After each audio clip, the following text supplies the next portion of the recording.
What is up, sports fans? We are back for another episode of The Fade and the End. I'm your host, as always, Steven Rychel, being joined by the big man, and just the big man today is the one, the only, Mr. Ben Troupe. Ben, how are we feeling today, my friend? Listen, Steven, they still haven't got the memo to kick us off these airways because I said, if you kick us off, everybody got to go. So if we got to go, everybody, all of them. No, man, it's always a pleasure to be on with you for another episode, sir.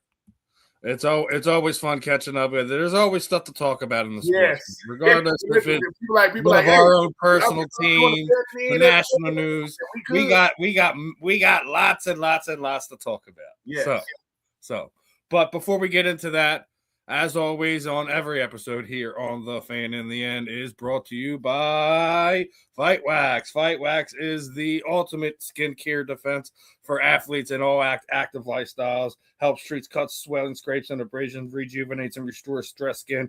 Customers have used for soreness, stiffness, and recovery. Designed for athletes of all active lifestyle. Provides an ultra silky, non-greasy feel. Deep hydration for everyday skincare, helps fight dry skin. Customers have used for skin disorders such as eczema and psoriasis.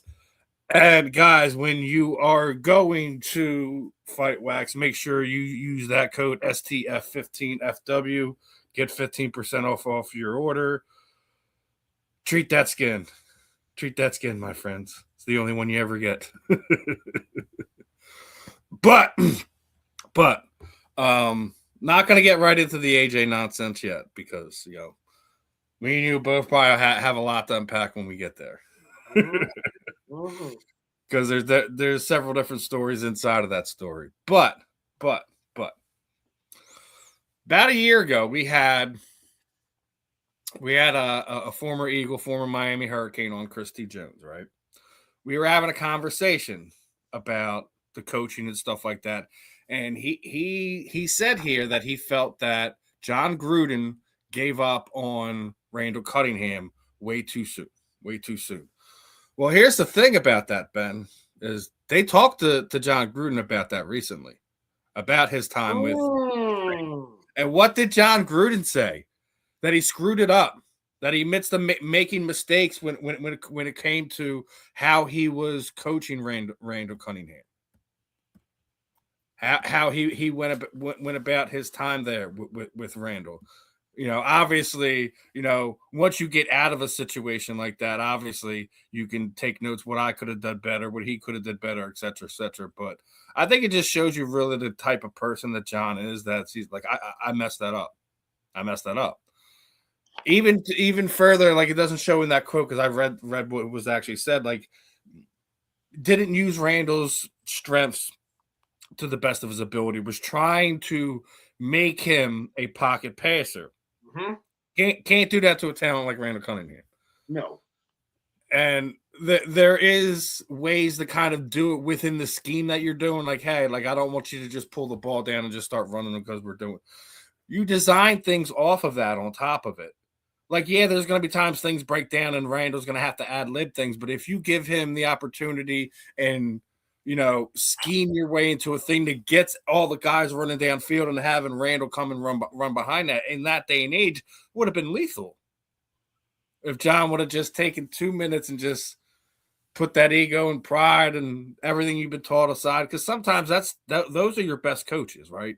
The guys that know be like, listen, I got a stone cold killer behind center, and he can hurt people with his legs. Let's see if 2 or 3 times a game we can catch this defense sleeping, cheating on some go routes, and then have Randall eat them up for 10, 15, 20 yards underneath them.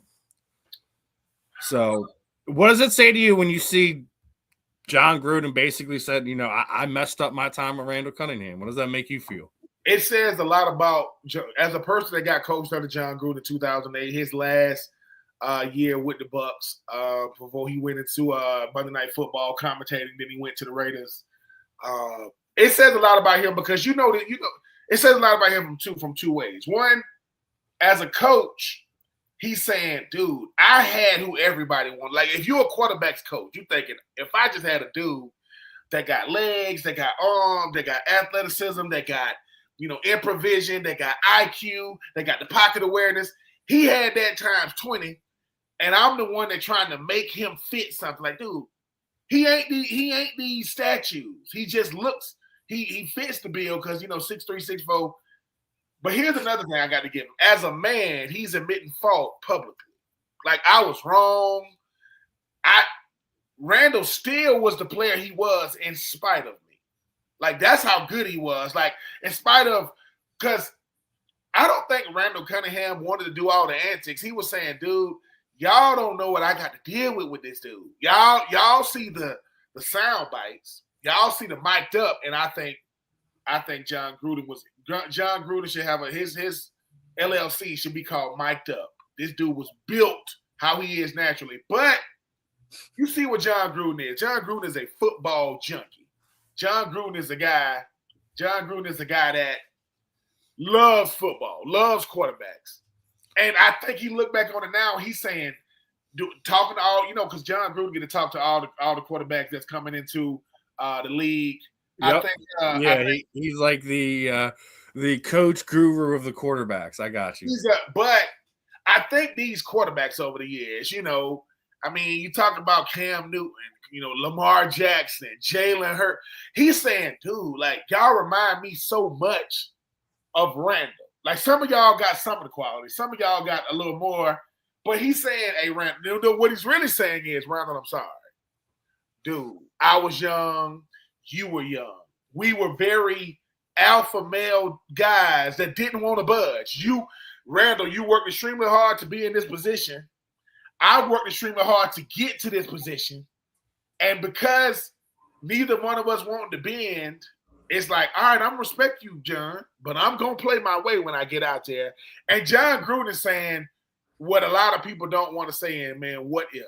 What if I would have just let him be? Like, I'm saying, Randall, I'm going to take what you do and I'm going to add to it. I'm not trying to take what you do and say, well, do that later. I want you to do this. I give John Gruden, and I'm pretty sure, Randall Cunningham is like a preacher now. I think Randall Cunningham, man, lost his child. I think he drowned or something like that. Randall Cunningham has overcome a lot. His daughter's a track star at college at somewhere. I forget where. I give John Gruden a lot of credit. He is a football offensive guru. This dude if you're breaking down tape and you don't even have a job, like, hey, what are you doing today, John? I'm breaking down cover two beaters. And it's like he loves it. But yeah, I give John Gruden a lot of credit, man. I mean, he's a really, really, really, really good offensive minded coach. I just think that, you know how it is, Steven, if young Steven gets presented with opportunities he got now, back then, we can squander them because we so young, we don't know what we got. We very ego. Listen, my ego is very big. My pride is even bigger. Who you think you're talking to? I'm not doing nothing. And then you get older and realize, probably could have handled that a little bit differently, but timing is everything. But I give John a lot of credit. He said he was sorry. Not saying he hasn't done it privately, which I'm pretty sure he has. But to say, yeah, I screwed that up, that says a lot about him. I mean, I think it's bigger to do it publicly than privately. Privately, it's just between you and him. Publicly, it's for everyone and him. So, it's a big thing. I kind of agreed with Chris when he said that. But here's the other side of it. You don't get the love that you have for Rodney Peete right now if he does. Facts. If he does coach the Frog, so you're in your catch-22 because I think a lot of people, loved Rodney the 2 years he was there, even though he wasn't able to stay healthy. Injury kind of got him out, but I mean, it is what it is. I don't know if you even heard this one, right? Did you see Troy Aikman was on Travis and Kelsey's and Jason Kelsey's podcast? I saw a couple of viral clips. It might not be the one you're gonna say. I saw a couple. So did you see the one where Andy Reid was calling Troy Aikman in the middle of a broadcast, trying to get him to come in for a workout for the Eagles in '99? Really? That he's explaining the story like he was calling a game. Donovan had his injury, right? And I guess Andy didn't want to go with A.J. Feely, Coy Detmer, all that other stuff. So he was he asked Troy, he was kicking the tires on it if he would come out of retirement, for the next 8 weeks or whatever it was at that point in time, and quarterback for the Philadelphia Eagles. Now, in this what if world, wow, what if Troy said yes? How would do you know the vitriol that would have been coming out of Eagles fans at least the first few days before he took it would have been. I'm trying to. That it says a lot. I don't think it's a comparable situation either. It's not. But let me tell you what Andy Reid did. Andy Reid knew that he would consider it. He got to consider it. I'm not saying he's gonna say yes, but here's the thing, right? He's probably behind the scenes telling the GM at the time, hey, what about Troy Aikman? Man, I'm not going to call Troy Aikman, man. I'm going to call him. Andy, I am going to call him because I want to make – you know how you hear the phrase out? You know how you hear the phrase, Steve? I'm going to make him tell me no. I'm going to make him tell me no. Well, because once again, we're men, right? And he was like, number one, it says how much respect I got for Troy. It shows how much respect and how much respect I got for the Eagles. I don't want time, man. I don't want a fill-in. I want a guy who won, but I think he said no for this reason. If Troy Aikman played for Washington, he would have said yeah. If he played for the Giants, he would have said yeah. The Dallas Eagles rivalry is because Troy. I'm not saying Troy had as much wherewithal. He like, dude, I could never live this. That why? Because he'd have never been able to walk in Texas again. Not without armored guard. Yeah, it's people don't. Nothing against these other divisions. The NFC North, the NFC East. They could do a documentary on it. It is serious, man. There are opposing fans that will come into the link. I'm like, dude, why you got to wear your jersey though? Cause I said, be careful, cause they did. Hey, but I respect Andy Reid for saying, look, I'm gonna make him tell me no, and Troy had to tell him no, but he shoot, man, at quarterback. Oh my God! I mean that. Okay, I'm gonna give you another one. What if you would ask? That ain't gonna be Andy Reid during the Tony Romo era. He done got hurt. He's no longer. He's in the booth. Y'all making a Super Bowl run. Hey, Tony, what? Man, can you Nick Foles this thing for the next month and a half? Nah, I respect it. Like this. I always had a respect for Troy Aikman. That team made the playoffs that year, the season they were talking about. Wow. It would have made TV unbearable to watch. I'd have had to mute games. Honestly, because that's all they would have been talking about is Troy Aikman's a Philadelphia Eagle. I mean, yeah, it's only. I mean, obviously, what if world? Troy said no. He stayed. Yeah, there are only three. There are only three. To me, there are only three Cowboys that have to say no. Troy got to say no. Emma got to say no. Or Michael Irvin got to say no. Because when people say, "Well, T.O.," I say, "Yeah, but T.O. wasn't a life. He wasn't." He played for Dallas, but it's not the same thing. Michael Irvin in green and white. Emmitt Smith in green and white. It's bad enough we saw Emmitt Smith in freaking red. Yeah, that Cardinal stuff. I said, like at that point, didn't Emmitt Smith rush for 2 yards in a game? I said, Emmitt, it's time to go home. He didn't have his big hogs no more, man. Yeah, man. Nate Newton blocking for him. It's a different ball game. And Allen is but there was a reason why I brought that aspect of it up, because there was a question on the backside of it, and it is, what is your top 5 sports rivalries? Doesn't matter, college, pro, what major sport it is. I mean, even to the point that I thought it was funny when I pulled the list up. They had Dak Prescott versus the playoffs, and that's not wow. That's funny, but I mean, come on, man. Why are you taking shots at Dak, man? If Dak Prescott wasn't a Cowboy, Eagles fans wouldn't talk about him. Pretty much. So, For the most part, I can't disagree with the top three. You just maybe argue placement: Eagles, Cowboys, Yankees, Red Sox, Lakers, Celtics. I don't think you argue about the top three. I mean, professional sports, I can't argue. I would not put Eagles. As far they talking about professional sports, or they just talking about all? It's professional and collegiate. Listen, the number one rivalry ever is Duke, North Carolina. It doesn't stop. Like, and this is what people don't know about. Didn't they just do a commercial about the rivalry too? And here's the thing. Okay, when you hear Tobacco Road, Duke and North Carolina are both on Tobacco Road. They're like 12 miles. They're on the same road, 12 miles apart.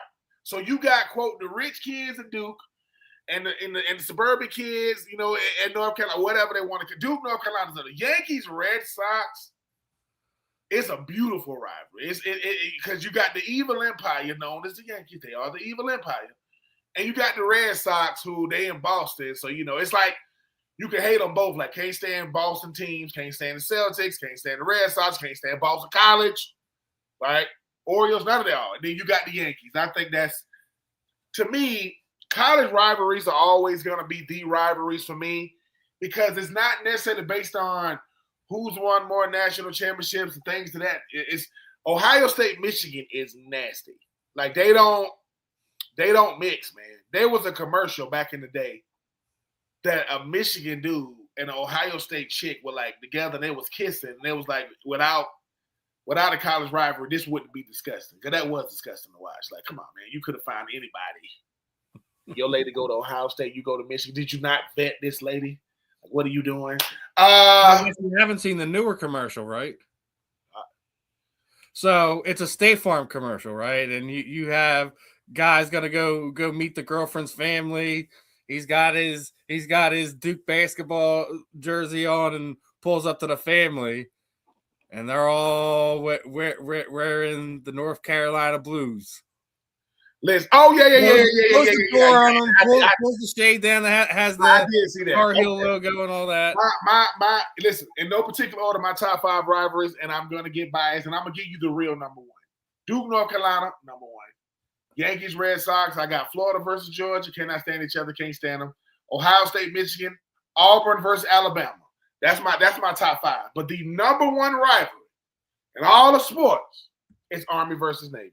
It is Army versus freaking Army's. If you ask Army's war chant is beat Navy. Navy's is beat Army. Like, they don't say go Navy, go beat Navy, beat Army. They're like, that's the number 1. Louis Alicia says Red Sox, Yankees rivalries 120 years old, goes past sports rivalries between cities and its people. I agree with that fact of it. That specific Yankees Red Sox is a rivalry. I mean, you know, it's up there. I mean, you can say some of the best rivalries is a top 4 could be the NFC East in no particular order. Like, how you want to the Cowboys versus the Eagles versus the Giants. It's like that thing is crazy. That thing is. I had a guy tell me, what did he tell me? I had a guy talking about what about Cincinnati versus Cleveland? That's not a rivalry. That's hell on earth. Dysfunctional family. That's what that is. That's a dysfunctional family. I mean, but because that's how that rivalry started, as a dysfunction in the family. Listen, and the thing is, right? You know, people really the only difference in Cleveland and Cincinnati, man, is location. Man, they both in Ohio. It's misery. It is awful. Dexter Lawrence, you should be quiet, and you don't got to go over there. Oh, I want to get traded. Okay, how you feeling now? See, be quiet. But you got what you wanted, right? But you got to go to Cincinnati. Well, no, he doesn't. If you think of it, this started over the contract. And he thinks that Cincinnati is going to pay him a contract? Dexter. I mean, look, people. He threw another one at us, right? I mean, India versus Pakistan in cricket. Okay. They will go to literal war over that, like literal war. Okay. No. I mean, there are to me, and we're not the only ones. Like, you look at, you talk about at European football. there are some real rivalries in there too. I mean, the ones that I know about are like the Olympics sprints.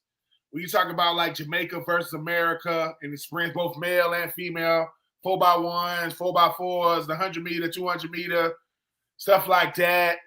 I know you got some. Right. I mean, it used to be a rivalry: Cormier versus John Bones Jones. Even though Cormier, that wasn't a rivalry, that was an ass kicking. That wasn't no rivalry. John sent him out of the ring in tears. That's a grown man. That wasn't a rivalry. Yeah, listen. Yasiel Puig, Madison Bumgarner, those are rivalry. Like, I don't like you, and I'm gonna hit you just so we can fight. You know, I mean, rivalries are so few and far between now, but you need that stuff, right? Rivalries are what makes sports as fun as I need to not like you. I need to go into the game not like you already. You know, I mean, being from Georgia, I understood how big Florida, Georgia was, but when I got there, and let me say this about European football, soccer, football. They're Eagles fans disguised as soccer fans. That's what they are. I've heard. That's what they are. I've heard. It's the only thing I can equate them to. That's how crazy they are. I've heard it's so crazy. When opposing fans go to their rival's stadium, they will put the opposing fans in like a big. It's like they're in a cage. Like they got them awake because the fans will go crazy, and they let all the fans leave, get in your cars, go home. And once everybody's left, that's crazy. That's why. I love this. I love this analogy right here. It's like Eagles fan had a fan with a baby with a Raiders fan. That's a great freaking analogy. Eagles, bravo. You know what Eagles fans are? Eagles fans are honest. They say, listen, we don't do a lot of lying around here. We don't patronize. We will boo Eagles. Ask Deshaun Watson. Ask LaShawn McCoy. You know, ask Javon Curse. Right? Ask Donovan McNabb. And the list goes on and on. If the Eagles aren't playing well, you're going to get booed in introductions. I don't care who you are. Ask Santa Claus what it's like to come to the link. Don't play that around here. So I love it though. I love the rivalries because it's what makes you become you when you start talking about, hey man, you come to the Eagles, you say, dude, so just to get this straight, we don't like Dallas. No, we don't like anybody, but we particularly Dallas, particularly Washington, yes, particularly New York. They'll say, is it New York Giants or New York Jets? Well, the Jets on the real football team. So we're talking about the Giants. Oh, okay. It's like, yeah. Like, I mean, what's the big offensive tackle y'all used to have that used to go up against he's a politician now, used to go up against Michael Strahan. Oh man, what's his it's the big old offensive tackle. They used to have rivalries. Oh, John Runyon. Runyon. It's Runyon versus John Runyon is in charge of enforcing fines in the NFL right now. That dirty mofo. Runyon is the craziest thing to think of in the world, right? John Runyon used himself as a human torpedo against a 49er defensive player in a game before. Just ran up in the pile and just dove at a head first like he's Juggernaut and this is a Marvel movie or something. That's the guy in charge of enforcing fines in the NFL right now. I love it. You know what? Chad, this is what we want to do. Give us y'all top 5 rivalries, college, pro, and because the thing is, it's all about what you like. I'm not a big fan of soccer, but I know, Arsenal. You're talking about like, you know what I'm saying? Like the problem is we don't follow it enough, so we can't say which rivalries is the best. But I will absolutely acknowledge that I believe the soccer fan rivalries is worse than any football fan rivalry. It is. It's hard to describe. because if we're not knowledgeable on that fact, I can't tell you which clubs are the worst. So I'm going to continue like my top 5 is. I do not believe it is the Eagles and the Cowboys as number 1. I believe that's the Celtics and the Lakers. Wow, yeah, it's up there. Yep. Then Boston Red Sox, New York Yankees. Then it's Eagles Cowboys by default. It should be Eagles Giants as the bigger rivalry, but the vitriol comes out more for the Cowboys than it does the Giants, even though they're the bigger rivalry, right?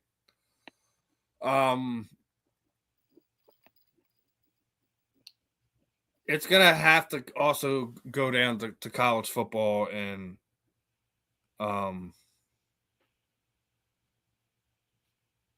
the last two are both college ones. It is Michigan, Ohio State, and it is Duke, Duke and North Carolina. Oh yeah, Duke.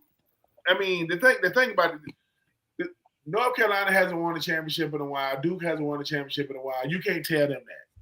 I mean, like, man, it's. I remember when Duke and North Carolina didn't make the tournament like 2 or 3 years ago, and people were like, what's going on with? I said, cuz man, it's like the Duke and the blue bloods in college basketball. Duke, North Carolina, UCLA, Kansas, Kentucky. Those are the bluest of the blue. But Duke, North Carolina, that is college. Somebody said North Carolina, they ain't really got the same. Stop it. North Carolina basketball, stop it.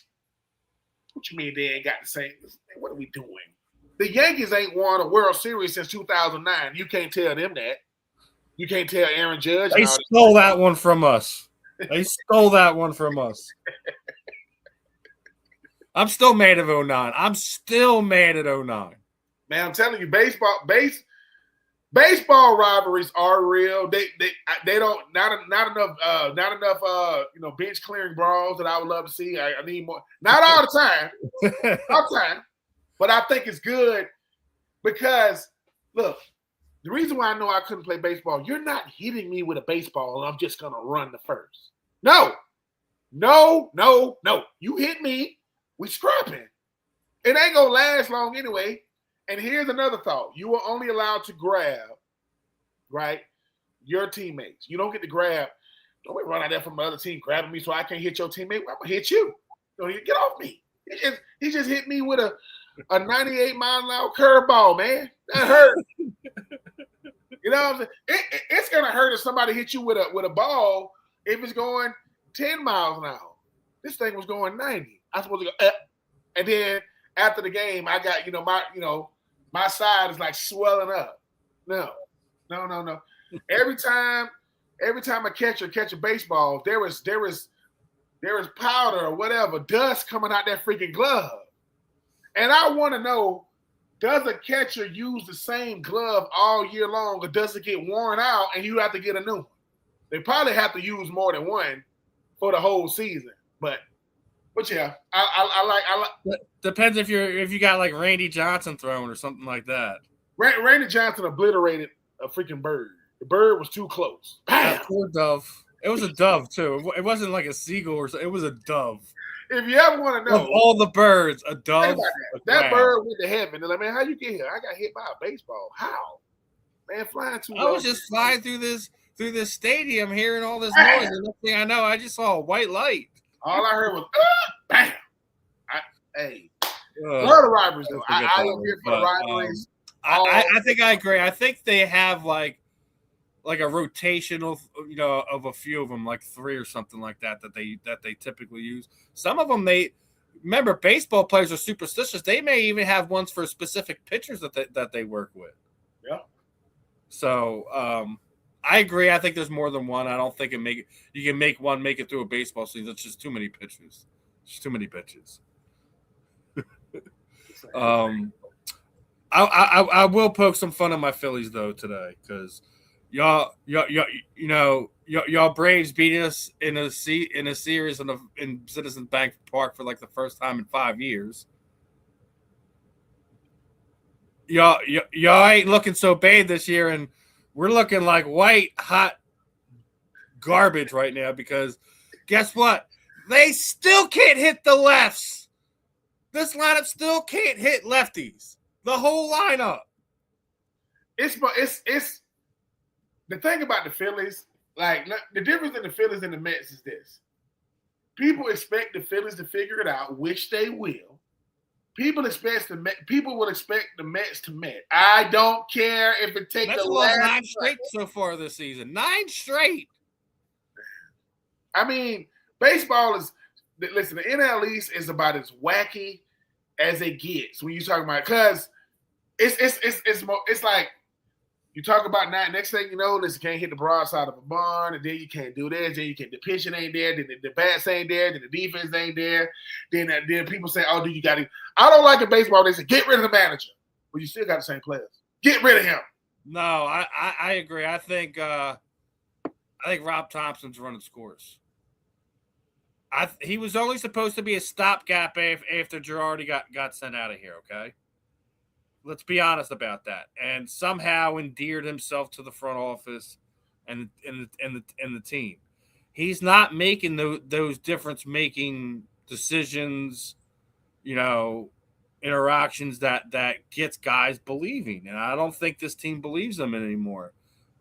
So I would not be surprised if within the next month that Don Mattingly is the new. Yeah. I mean, it's. I still felt that was secretly the reason why they brought him in case in case Thompson didn't have a good start to the year, and it's very much here. It's too many games. You guys got too many high-profile players. You got too good of a roster to let it go because they'll say, well, what game should we have let him? We should have let him go. It's like a gazillion games, man. We should let him go 20 games ago. We could have been because they'll look at them statisticians and what we could have done. They'll say we still got to go up against left-handed pitchers. Yeah, but what in baseball, which is all about momentum, you make the right change at the right time, and the momentum shifts. Hey, I mean, it's luck, superstition. Could be a part of it as well. But baseball, like you said, Steven, when you talk about baseball, you start saying to yourself, I can't let a team get so far out that all we're doing all year is trying to catch them. Like we spent all season trying to catch these guys, and then baseball is the wackiest sport ever. With all the games they play, it'll still come down to the last 3 games of the season. How? It just happens that way. Like it's just, hey man, they're a game and a half out. The Mets they just met it like 2 weeks ago. They're done. I can't stand New York media. The Mets, they got this guy be trolling everybody. Yeah, I know I say this every year, but this is the year for the Mets. You don't know. Mike Piazza don't believe that. Like, no. The Mets finally thought, when you thought the Mets were going to finally win, they got beat by Kansas City. The Royals said, no, you're not doing it. And I don't want to hear about the Subway series. The only Subway series, right, in New York, right, is taking the Subway. The Mets are the Clippers of New York. They are the littlest of the little brothers you will ever see. When they had all them superhero looking pictures, right? What happened? Nothing. All of them gone. What's the guy they call the Dark Knight? They called him the Dark Knight. He ain't doing anything. And then Wheeler's here. Wheeler's here in Philadelphia. We got the gem out of all of them, if you ask me. Yeah, no one. What is it? Jacob deGrom. Yeah. All them guys. Yeah, I know what you're talking about. You talk about wasting talent. You couldn't win with deGrom? What? Really? Change. So yeah, they're not gonna let your Phillies got way too many really, really, really, really good players. Some of them are still some of the faces of the MLB. I'm saying about when you get Walker out of the starting rotation and Wheeler gets back in there, you should kind of normal out on the pitching side of things. But the bats still got to wake up. You still got to hit. Yep, they will. They'll this has been the same problem they had the last few years, and it's just you can't continue to go down this road. You really can't. And it's not that I don't like Rob Thompson. Just sometimes you have to have a different voice in there. Yeah, they just get to the point. It doesn't matter what you say, what you do to them, whatever. They've toned you out. Your voice isn't carrying weight, the weight that it once did, at least. So, I think that's probably the next logical move you see the Phillies make over the next month. But listen, man, Brian Snitker was our freaking manager, and that dude won a World Series. And I remember when he got hired. When it comes to hiring from within, I'm never a fan of it when it comes to baseball, especially a guy that's been in the organization. He's been in the organization 40 years. Why are you hiring him now? You wait 40 years to make him a freaking manager? But it worked out for the Braves because, our previous, managers and GMs, they when Anthopoulos knows that when he comes in there, he walking by FBI agents. What? Don't worry about it. Just don't touch nothing. We gotta go sanitize your whole office. What the? Don't touch anything. All right. That was crazy to watch what Snit and those guys did with what they inherited. It's not that hard when you got guys like, Freddie Freeman, even though he's a Dodger now, and Ronald Acuna Jr. and Ozzie Albies and Matt Olson, and you got some good players. It's just they got the jail, man. They got the jail, and I think if you were a Mets fan, which you are not, Steven, I would be like, man, Phillies, y'all will be fine. Phillies will fill it out. They will figure it out. The Mets, forget it. The Mets will Met. We'll see what the dog days of summer brings to the NL East. I think you guys are going to run away with it. I honestly do. They're playing good. Unless they do some type of drastic change. Our pitching has been a lot better than I thought it would be. Our bats are less. The thing about the Braves will score 9. They'll score 6-7 runs in the inning. I don't know how they've been doing that as of late. Like I haven't seen the Braves score 9 runs. The year they won the World Series and when they started that coming back late in games, like the fourth quarter of a freaking football game. But I will take it because Julio Teheran, that joker was an open day pitcher for like 7 years in a row. I'm like, what the? Like, what? Don't get me started with my Braves, man. I'm just saying we were the fake team of the 90s. Y'all running the division right now. We'll see what happens. Like I said, over the. We ain't gonna have nothing negative to say about the Phillies because y'all were breaking records and doing all kinds of stuff last year. So, he's doing yard 3 or 4 times. Come on, don't break records against the Braves. We about to be the next team to strike out. I don't know how many times. We about to be that. Come on, Braves. The Braves are the only reason why I can talk trash about pro sports in Georgia. It's showing. It's showing the Hawks. What the Hawks evened up the series with listen, the Hawks. Let me tell y'all, Hawks. Y'all will not do this to me. You think I'm gonna? You want to get tickets to go? No, because they're gonna Hawk. And when they do, it's going to be, what happened? I don't know. This thing called defense.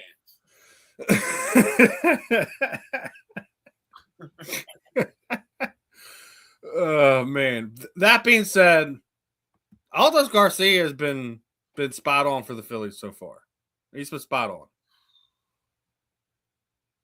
The bat's been there, which his bat's been up and down the last few years, but I think a moderate, better replacement for Nick Castellanos. We'll see. I know we just sent a bunch of guys down due to injury on the pitching staff, and even an outfielder too. So we'll see how the season plays out for our NL East rivalry that we got going on over here.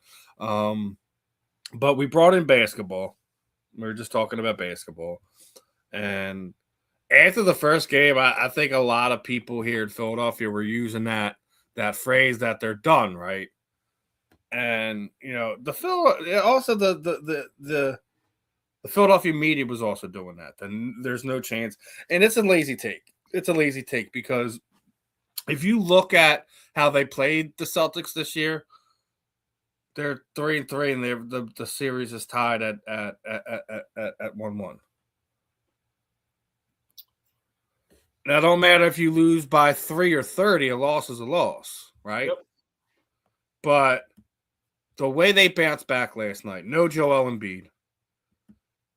VJ Edgecombe, he's a superstar. I don't care what anyone says. He's the rookie of the year. I still don't care what anyone says. You call me a homer all you want. In my opinion, it's not just stats that what makes you the rookie of the year. It's the impact to the team. And if you take VJ Edgecombe off the Sixers right now, they're not in the playoffs. They wouldn't have won the game last night. Granted, Tyrese Maxey went off and did his thing. Don't get me wrong. Edgecombe still put down 30 points. Right? And the Celtics aren't a bad team. They're a freaking 2 seed. Yep. For a reason. But knowing how that rivalry goes down between the Celtics and the Sixers, are they an easy out for Boston, or are they're going to be like this team that isn't going to go away and take them to 6-7 games and could go either way? In your opinion, I don't think the Sixers are easy out. When you are down Joel Embiid, that's already a mental. Oh, we ain't got the big guy. But when Boston is still one of the class of the freaking East. Like I don't know what people get this. Oh man, they ain't do. Tatum and company. How many Eastern Conference Finals have they been to already? Like what? No. They're still a barometer. I know what Halliburton and those guys did with Indiana, and I know what OKC is in the West. The Sixers are saying, look, we got the Celtics. That ain't gonna be no easy out for nobody. But when you getting big wins like they did, bounce back is what a lot of teams did. And I think for me, when I look at the Sixers team, right? I look at a team that's always scratching and clawing, right? In a East that dominated by Boston, right? Used to be dominated by LeBron and those guys when they was there. Last time I checked, Embiid is the MVP, isn't he? Yep. He's the MVP of the league. I think for this Sixers team, they got to play scrappy, meaning when you have an Embiid in the game, sometimes you focus on him so much on offense, other guys aren't developing. When he's not in the game, you can see what you really got. No, you don't want to – no one wants to play without Embiid now. That's not the winning recipe at all. But you got to learn how to be able to say, look, we got to use Embiid and our stars around him because Tatum and Brown, I remember when they put them together and say, man, they're a match made in heaven. Then you add Al Horford. Then you add Marcus Smart, who is now a freaking Laker. Like, you got to – it's never the superstars. It's the pieces around them. What shows in the playoffs, the team that wins it, look at their bench. Just look at it. The bench don't got to be great. They just can't be average. That means, hey man, the starters can't play every minute of the playoffs. They're gonna have to get a breather. If our role players, bench players are better than the other team, that's why I think the Sixers got a shot against the Celtics. Because I like Kelly Oubre. I do like Kelly Oubre. The Sixers to me are a team that this is just me. No one saw Golden State becoming what it became until it became it. No one they're going to Steph, they're going to Clay, they're going to – ain't nobody saw it. Draymond Green wasn't even a starter. It was freaking David Lee, who was an all-star, got hurt. Draymond Ball, that's how he ended up getting traded. If you are the Sixers are one of those teams that's going to have to win a chip and watch what happens after that. It's almost like saying, hey, do you think the Sixers? I said the Sixers are good every year. They need to be great to win it. You have to be good enough to make the playoffs. You got to be great to win it. Every team that's won it had to go from good to great. Every last team. Do I think the Sixers can do that? Yes. Because let me tell you what's the biggest momentum swing you're gonna get. If you beat the Celtics, it's not that you could beat anybody, but that's pretty freaking close. If you can beat the Celtics in the series. Because a lot of these teams, they've been good. I mean, OKC, okay, they're trying to go back-to-back. What do OKC coming off winning the chip? Got it. SJC, he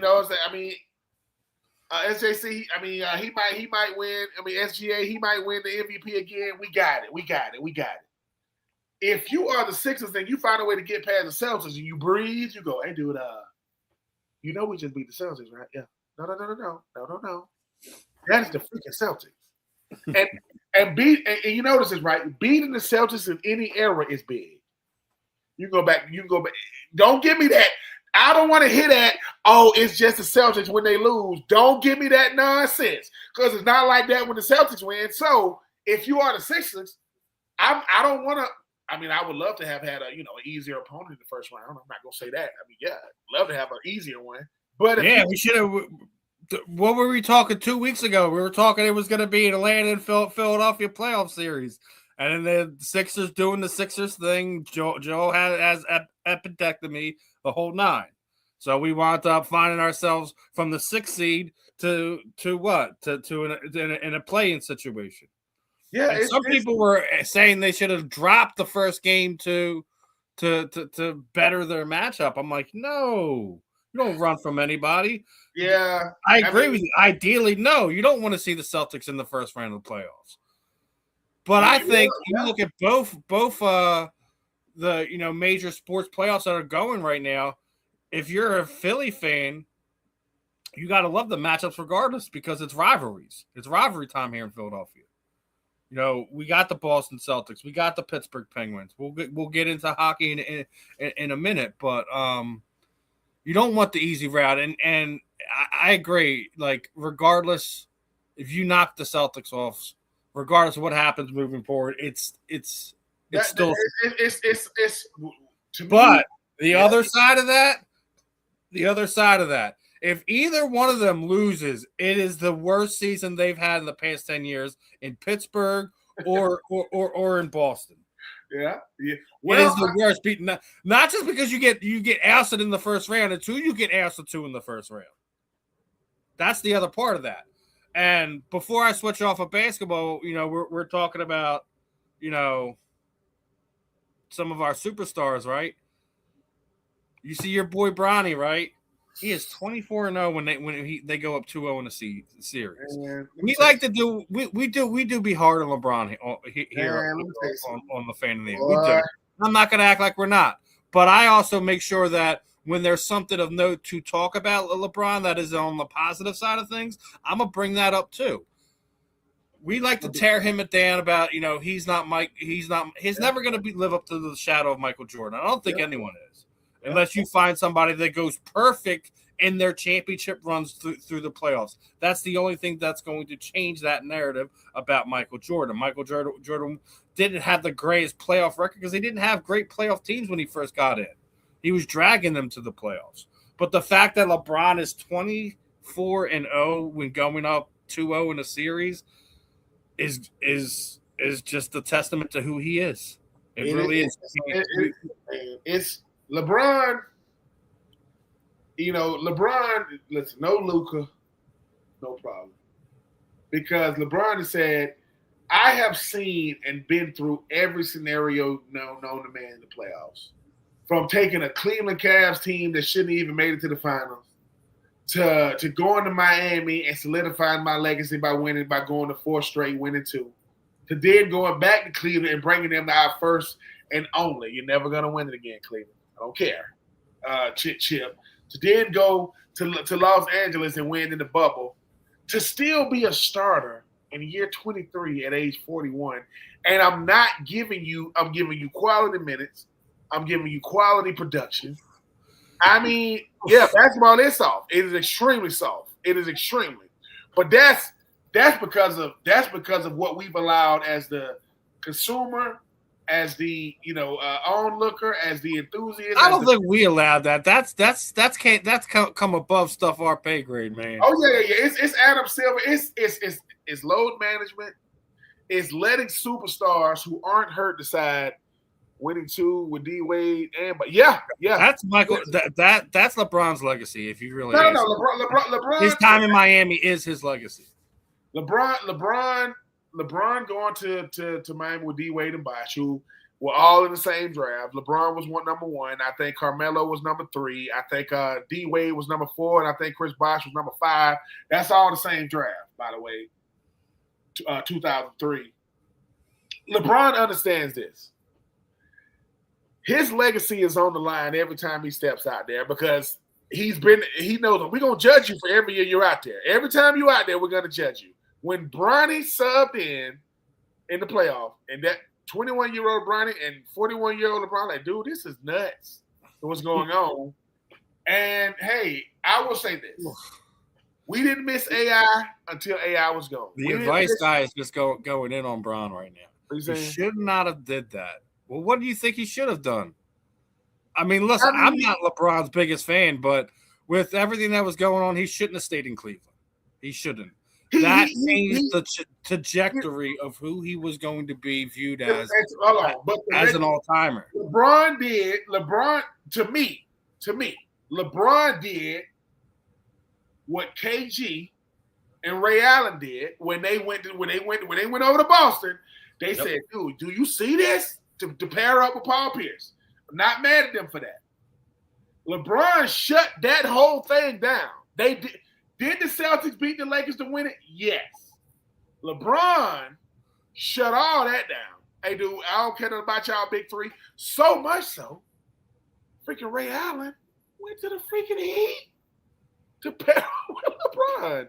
I don't know what LeBron could have done. I just think that to be who he was coming out of high school, on the front cover of Sports Illustrated, watching high school games, and I just say it like this, Ben. He's seen the writing on the wall, what was going to happen in Cleveland. Yeah. He knew he wasn't going to get the support that he needed to make it happen in Cleveland, so he left. Was it the morally right thing to do as a basketball player? Probably not. But like you just said, he had already seen what the Celtics had done. It was like, well, why can't I do that somewhere? I guarantee you before he did that, he tried to do that in Cleveland. I guarantee you he tried to do it in Cleveland, and he just wasn't going to get the help. So that's why he facilitated the move. He had Kyrie and those guys. No, all I'm saying is people think that super teams work. No, that's not true either, because what if I gave you a scenario of James Harden and KG and he's kind of reiterating the fact that that's right. It was KG, Kyrie, and Harden. Yeah, but also let's not make it like Bron started it. He didn't start it. Boston did. He just perfected it.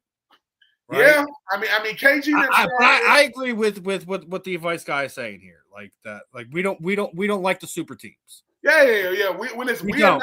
If it's organic, if it's something that is built organically, you're not trading to do that way, it's fine. Ben, I agree with this aspect too. 80s and 90s. Yeah.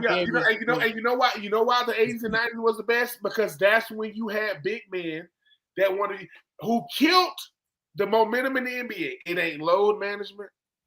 It ain't superstars. It is Dirk Nowitzki. He killed it because he was 7 feet and he invented.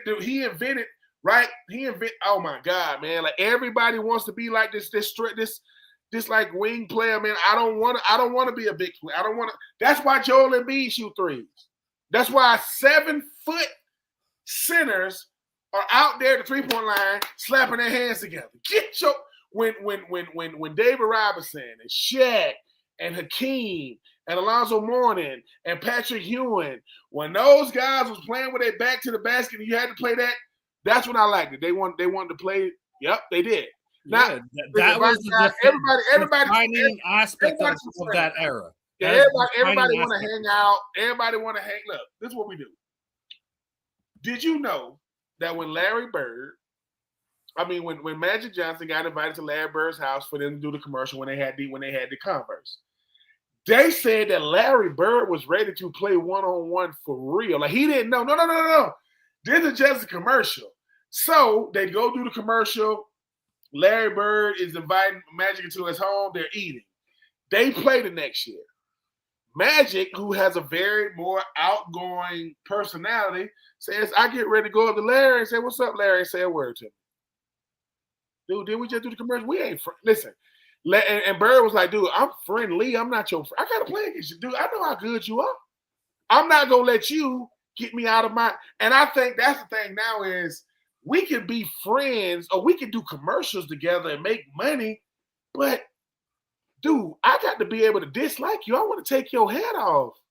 Like, I want to, and it's like now, it's everyone wants to be buddies. No one wants all that. The two guys who were best friends during their time in the NBA, but the finals shifted. It was Isaiah Thomas and Magic. They were best friends, and they so much. So, man, I can't disagree with this fact either. I can't. Yeah, and you listen, and UFC, boy, it can get ugly, boy. Hockey's where it's at. Listen, anytime, and yes, Ben is also right. Is combat sports, MMA, bare knuckle. I love hockey for one reason alone. No dental plans. If my teeth knocked out, I'm not getting new teeth. I'm gonna take pictures. This is how I look, baby. A lot of those guys don't even buy. They literally wait till the day they retire before they go put teeth back in their mouths. They'll say, look at my wife.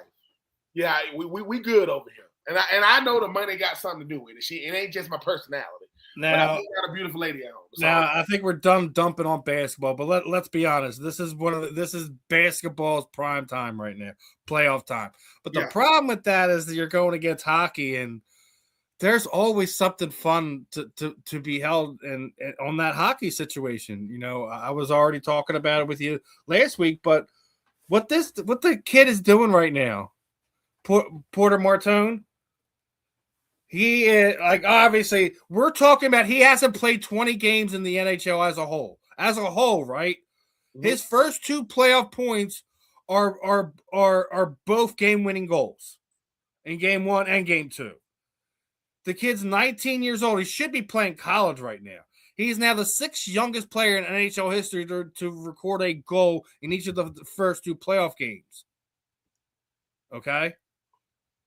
And is the first teenager in NHL history to do a game-winning goal in each of the first 2. So, look, we were just talking about how hockey is the realest, but it's also that it's lined up with rivalries like what we have with the Penguins and Flyers. Because it got after the Penguins realized what was going on, it got chippy at the end of the second the end of the second game. And as it should. It's the only really PA rivalry that there is, because there's not one with the Pirates. There's not one with the Steelers, right? They don't got a basketball team. And it really boils down to what we were talking about last week with, Sidney Crosby, and he was doing his normal stuff in game 1. With Shaq and when Barkley threw hands with anyone, it was a fun time. With Shaq, and you know what? But you know what? Even with the Shaq and Barkley, not to get even with that, Charles Barkley, look, man, I'm a 6'4", 6'5" power forward who won MVP and MVP. If not saying they're gonna win it, they give the MVP to Charles Barkley when they just happen to be in the finals against Mike and them. Mike was like, really? You think you're better than me? Watch. Okay. Right? You're going to give MVP to Karl Malone when they're in the finals against me? Okay. Cool. All right.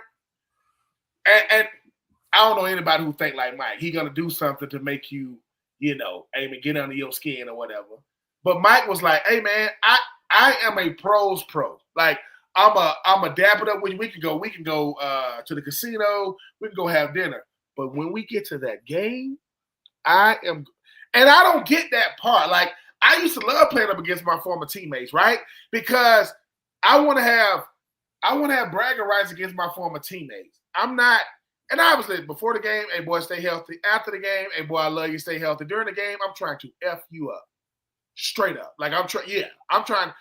Steven, it's like if you got to play a sport against your brother, I got some extra added, because I got to see this person at Thanksgiving, Christmas, get together. And he's doing everything to avoid this conversation. What you guys talk about the game? Oh, you weren't? Well, since I brought it up, let me tell you what happened it's like now guys think, well, you mean to tell me, man, we can make money away from basketball, but everything don't got to be, y'all are not that close. Well, I love Carmelo and I love CP3 and I love, man, trying to. Y'all want to play together? Go to the Olympics. Y'all all be on the same team. Other than that, I'm trying to do you, Tatum. I'm trying to do you, Ant-Man and Steph. But all right, I'm gonna say it like this: I said it earlier that if either one of these rivalry games in the playoffs that the Sixers and Flyers have, it would be considered a lost season for said team. I think it's Boston. I think it's unlikely. I think Celtics do wind up edging them and beating that series. But being the fact that last year we had the Tatum injury, that I think a lot of fans kind of felt this season was a wash anyways, right? Mm-hmm. But if the Flyers put the Penguins out to pasture, literally and figuratively, because Letang, Evgeny Malkin, Sidney Crosby are getting kind of gray up there. They've been there for a while. There's a lot of people that feels like this might be their last run together. I think it would be a travesty if you're a Pittsburgh Penguins fans to lose this series to the Philadelphia Flyers. I already talked about it. They're the Cinderella story. They're playing with house money. They shouldn't be here. You know, we're less than 2 seasons removed from being a lottery pick, right? Mm-hmm. Listen, but that being said, if the Pittsburgh Penguins loses, it's a bigger loss than if the Boston Celtics had happened to fall to the 76ers. Listen, Martone is saying Sidney Crosby, obviously, I grew up watching you, big fan. I would love to be the reason why you don't play hockey ever again. Ever. Right? If you are the Sixers, to get that word, that P word, that process word, which y'all had nothing to do with. Now, Embiid had to deal with it. He'll have to deal with it now. I don't even think it's allowed to be said in the 76ers organization. I want to add misery to it. Hey, man, Tatum was gone the whole year. Now he's back. If he would have, I want to add misery to you guys, because if you are the 76ers, you saying, look, man, we can't keep saying good year, not great year. Oh, man, we got to build on this and build on that. Dude, we got one of the best players in the freaking league in Joel Embiid that we won without him. We got a young superstar. We need to stop this. I mean, if you're the Sixers, you're like, it's, man, F the freaking Boston Celtics, man. Got to do with us. We try, because you're thinking about the future and the present, right? If you are Martone and you say, look, man, I ain't even played that many games in the regular season. I'm doing my most. I want you to do your most damage in the playoffs. I don't care about regular season stats if you can't do it in the postseason. So I think it's setting up really, really well for the Flyers. Here's the other thing. Regardless, Bryant the last teenager that really performed at that high of a level as soon as he came in? And like this? I mean, again, we're only talking about 20 games in a hockey sense, right? That Carter Marone is in there. And we're only talking about two playoff games that, you know, we still have to kind of get through the next month or so to see what it really is. But at first glance, I mean, can you name me a teenage player? Doesn't matter, baseball, basketball, hockey, you don't get teenagers in football. It just doesn't happen. Yeah. The only teenager that I know that came into the league and he dominated that first was LeBron. He dominated from day one. Right? Other than that, it's rare. And here's why, Steven, it should be rare. Right? Generational athletes. We talked about. And like I said, Sidney Crosby's been doing it for a long time, man. His legacy is, you know what I'm saying? He don't got no legacy here in Philadelphia. You got an argument for another day. The old has to be ushered out, and the new the only people who can usher out the old is the new. Not the old. Think about it. Okay, Steven, think about this. You've been dominating the industry. Just say you've been in the same industry for 30 years. Just say it ain't even got to be nothing sports-wise. It could be sports environment. Hey, Steven, you coming back to keep making millions and to keep dominating? Yeah. Somebody better has to come, right? It's not like you're going to just tear up the building if they tell you to leave, but at least it's almost like passing a torch. Say, all right, I can see this youngin', right? But that's why Al Michaels ain't leaving the booth. And he's 80. You see what I'm saying? That's why Chris Collinsworth ain't leaving, and Chris Berman them are asked to come back, not because they're the best. Nobody's better than them.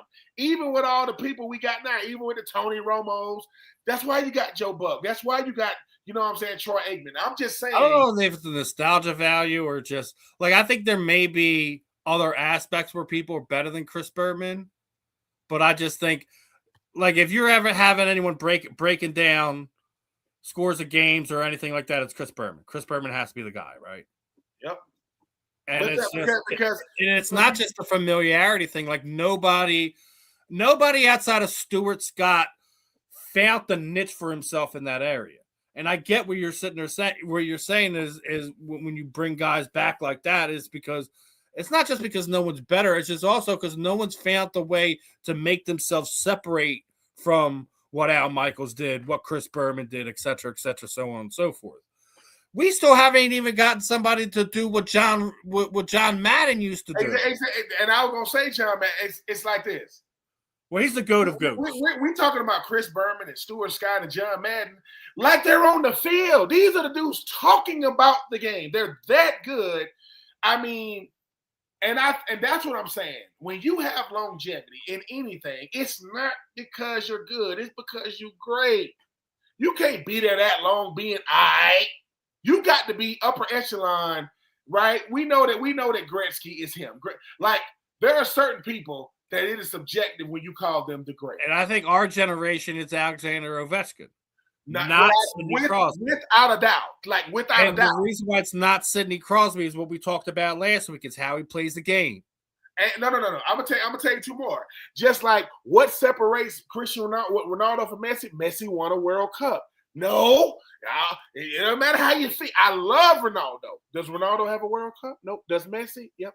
And Messi got it on Netflix. Netflix is smart as hell, man. Netflix said we want exclusive rights to talk about this because people say, "What is the ultimate for anybody who plays?" Oh man, a World Cup. Like you want a World Cup? Yeah. Oh, well, sit back. Well, and so we'll talk about soccer in a minute, but Vice Guy, no, we are not from Florida. Our media company is from Florida. The guy that created it is from Florida. I'm from Philly.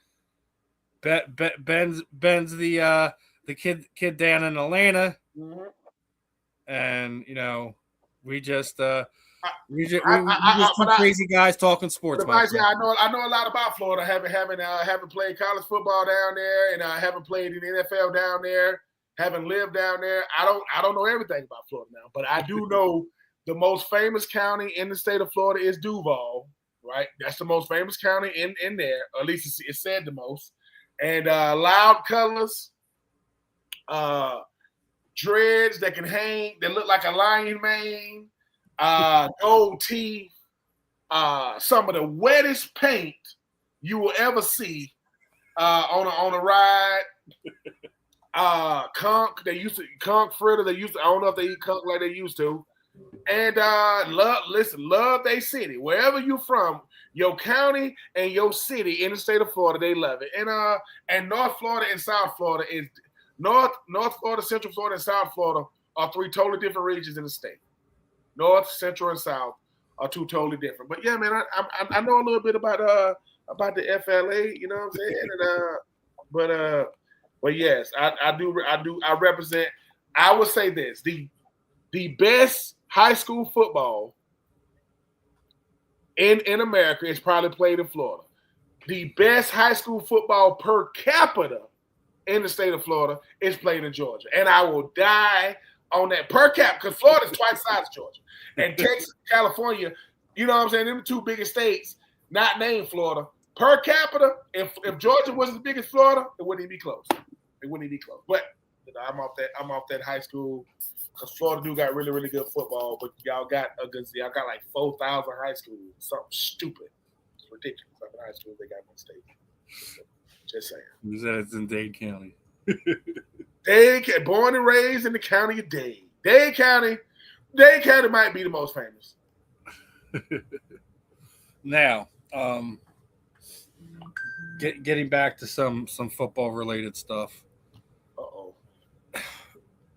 We're going to get to A.J. Brown. But I did want to bring something up because Earlier this month it was Jalen Hurts isn't coachable. His body language is bad, right? He's so uncoachable. What was he doing at Temple working with former coach Scott Loeffler? He's so uncoachable, right? So he's at Temple University this past week doing his off-season workouts. Devontae Smith was there. But he's working with former Eagles quarterback coach Scott Loeffler. Because he's just so uncoachable, right? So it goes back to what I was sitting there saying before. Jalen is not the one on the hot seat this season. He's not. I don't care what anyone says. It's Nick Sirianni. Because the mess last season is Nick Sirianni's mess. I thought Loeffler should have been the offensive coordinator. But no, we get Nick's best friend again. Because we already did the same thing with Sean Steichen, remember? Mm-hmm. So we talk about it all the time. The coach, not just your team and how your players revere you, but the coaching tree you built also says a lot about you. Nick Sirianni don't have a coaching tree because Kellen Moore wasn't his guy. Nope. Right. So now Steichen might be his guy. Oh, wait a minute.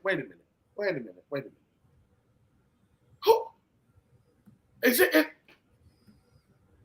Is it paparazzi or is this some type of investigators following Jalen Hurts around? Because I heard somebody say, "Why is he over there at Temple? Do you know where Temple is?" I'm just saying, like, what are you doing at Temple? I give you it's a hop, step, and a jump away from the stadium. And the thing is, right? Where does Temple play their home games? At Lincoln Financial Field. I mean, listen, man. And shout out to Temple. Shout out to the Temple players we had on tight ends. What's his name again? Cookie. His name Cookie. Yes, sir. We got some more coming after the Spring Bowl. Yeah, appreciate it, sir, man. I just Denver's gonna be hard to beat because they have a great coach. No. Sean Payton isn't a great coach. Let me give people some free game real quick. I'm a grown man that's a professional athlete. I can work out with whoever the hell I want. Right? Away from football, I can work out with whoever I want. But here's the thing. Who do you think knows me really, really well? You don't think the former quarterbacks coach don't know me? And people go, what is he working out with him for? Because it's like this. I don't know. Hey, man, why you and Steven doing a show, man? Maybe because we did a show before. Really, listen, like how Steven do what he do. Oh, so you just, yeah. And I want to get better. A quarterback's coach that coached me before, they don't got to lie to me. They ain't in awe of me. Oh, that's Jalen Hurts. Oh, I'm trying to get better. And I don't know why everybody got so much to say when it comes to Jalen. Oh, I know why it is. Steven, I know, because he can't beat him. Oh, and I know we're going to get to AJ. You know what AJ Brown is about to get proved? When it's all said and done? I don't care who you are. I don't care if you're T.O. I don't care if you're Randy Moss. I don't care if you're Jerry Rice. You ain't better than the quarterback. Listen to me. The quarterback touches the ball every single play. They can audible to a run, to a pass, to an RPO. They can change the play. They can call timeout. I'm gonna keep saying this. The greatest thing Nick Sirianni did in his life is make sure Jalen Hurts plays, starts, and gets re-signed. That's the greatest thing you're gonna do, sir. Because Jalen Carter, he don't get his money. Right? He don't get his money. Yep. Blankenship, he's in Houston. Darius Slay say, I will only play football for Philly. I ain't even gonna play football no more. I don't know where Charles Gardner-Johnson is. I think he's still in Chicago. I think he's still there. Baltimore. I think he's in Baltimore. I don't know. You know who's been the straw that's been stirring the drink? Go Dallas. Dallas Goedert could have got more money. He said, not only will I take less money, I can't wait to take less money to come. Why? Because of Jalen. And I'm not saying his teammates ain't had his back, but they mad at Jalen because he don't want to do TikTok dances and he don't want to do. Jalen said, "I'm married, man, and if you are married out there, married men don't got a lot of time. They don't got a lot of free time." Jalen Hurts said, "I'm a football player." Sponsored by Jumpman. Oh, and the young lady who just negotiated Will Anderson Jr.'s contract, Nicole Lynn, who you think was her first client? I give you one guess. I'm just telling y'all. Y'all think and Jalen, a lot of people say Jalen Hurts ain't even played his best football yet. I don't think he has. And that's scary. That's the scary part. He has not played his best football yet. Right? And I think he got a shot to keep doing it. People say, but he ain't got. I say, I think I know what the Eagles going to do in the draft, too. They ain't fooling me. I'm going to keep it to myself. But Howie Roseman, the only reason why you don't get on my last nerve is because you went to Florida. But Howie is the problem. Howie, he like the Mad Hatter, man. He always like, you like that, right? He's like a person. Let's get into a couple of different aspects of this, right? So obviously we're talking about Jalen Hurts. And I don't get why we're talking more this offseason about Jalen Hurts and we're not talking about the Seattle Seahawks who just won the Super Bowl. Because if I remember about this time last year, that's all me and you were talking about, right? We were just talking about the Eagles. Yep. For whatever reason, we're talking about Jalen Hurts. Well, let me talk to you. Let's hear from somebody who's not going to be Jalen Hurts' biggest cheerleader and tends to be. It's Michael Irvin. And he basically says, I want to go find me Jalen Hurts. You see what I mean? I'm going to go find me Jalen Hurts. Mm-hmm. Mm-hmm. Of course you do, right? Mm-hmm. Because what does that do? That gives you stability. Yep. That gives you the joy. Unselfish guy that when he signed his extension, he immediately called his agent, the one you were just referring to, Nicole Lynn, to say, wait, you got too much money. I need to make sure my guys around me get paid. I need to make sure they made sure that Devontae Smith had his money to get paid. That A.J. Brown had his money to get paid twice. Right? So, listen, I'm not Michael Irvin's biggest fan, but I will say when it comes to when he's actually talking about football, he comes at it from an unbiased point of view. Yeah. Those are people that I'm always going to listen to, friend, foe, enemy, whatever. If Michael Irvin's talking that way, what do you think other general managers and owners? They're hoping something else bad happens and Jalen Hurts becomes available, right? Now, for the people that want to sit there and say AJ Brown's running because he doesn't have a good quarterback to throw to. He can't get any production under Jalen Hurts. Let me pull this one up for you. In the 4 seasons he was here, he's all pro 3 times. He was all 4 seasons over 1,000 yards receiving. He had double-digit wins 4 times. He was in the playoffs 4 times. They went to 2 Super Bowls. They won 1. He caught a TD in that game. And he's still unhappy. Because he wants bigger numbers. I get that. I really do. Because that's what today's wide receivers are. I mean, here's the thing, right? Okay. You want bigger numbers, right? Okay. But let me see, that's why I'm happy you brought them stats up, right? Sometimes your biggest asset is also your biggest hindrance, right? For AJ Brown, people say, "Hey man, it's about winning, right?" That's what we ultimately want to do. We want to win. But I want to be not what I want to do. I want to be a key contributor. I don't know, AJ. This is just from what I get. AJ wants to be a contributor in the winning, but he wants to still be a contributor if they lose. I want to still be getting mine because I don't want to be a reason. Every game in 2025, I do not have the stats in front of me. I'm not a statistician. The numbers guy going to have to check this. Advice guy, you might have to check this. Every game they try to force the ball to AJ, they either lost the game or almost lost the game because it gets away from what they were trying to do. A good offense is a B word offense. It is balanced. a really, really good offense is balanced. Jalen Hurts, to me, does not care about stats one bit. He wants to win, and he's going to do whatever it takes to win. A.J. Brown, I don't think A.J. Brown is a bad teammate. I don't think A.J. Brown is a diva, but A.J. Brown is a headache because it's always something. And you like, dude, you called me a bunch of things, but now you got to call me a champion. Yeah, we got to call you them things too because, dude, you've already signed not one but twice. How do you sign twice with the Eagles? Yeah, that's Jalen, making sure that your numbers are comparable with the top 5 receivers in the league. I get that you want to look a certain way, but Howie is like, dude, we're going to have to make a decision, man. Why? Because AJ, he reading on the sideline. I don't know why you brought the book to the sideline and can't nobody stop you. Then you complained about touches. Then you talking about, well, maybe Saquon ain't good either. Ain't nobody asked you about Saquon. You notice you ain't heard a peep out of Saquon? They don't say anything. Not only that, you haven't heard anything out of Devontae Smith. You haven't heard anything out of Jalen Hurts. Here's the thing, and you touched on it, right? They were 4-0 when this thing first started last season. They were 4-0. Yep. You weren't 1-3. You weren't 2-2. You were 4-0, and you were worried about how you're being included into the offense.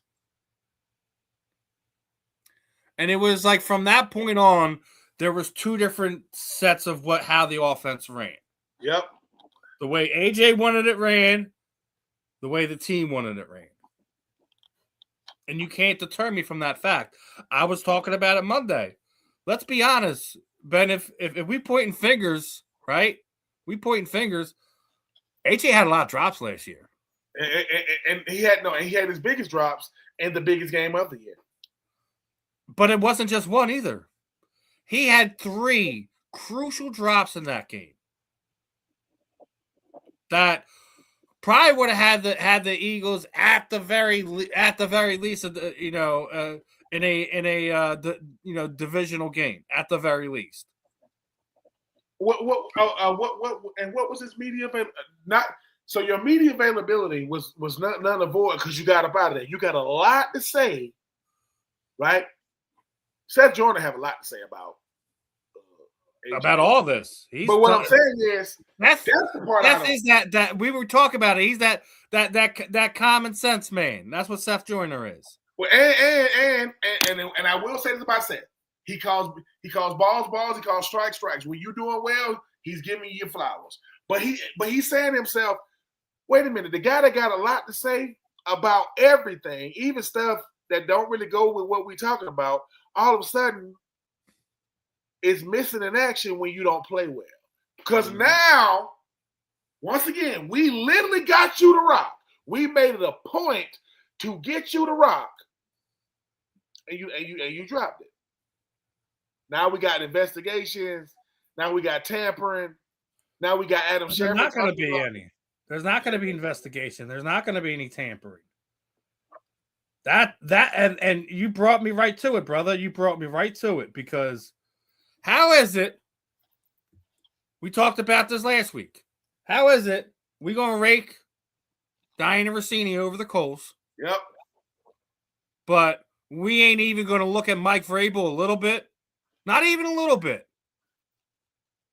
Come on, man. Mm-hmm. And the Patriot way, we can see is all what it is now. And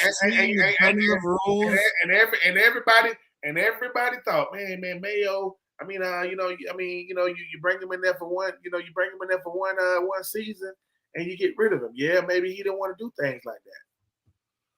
Maybe he didn't want to do things the way Mike Vrabel, right?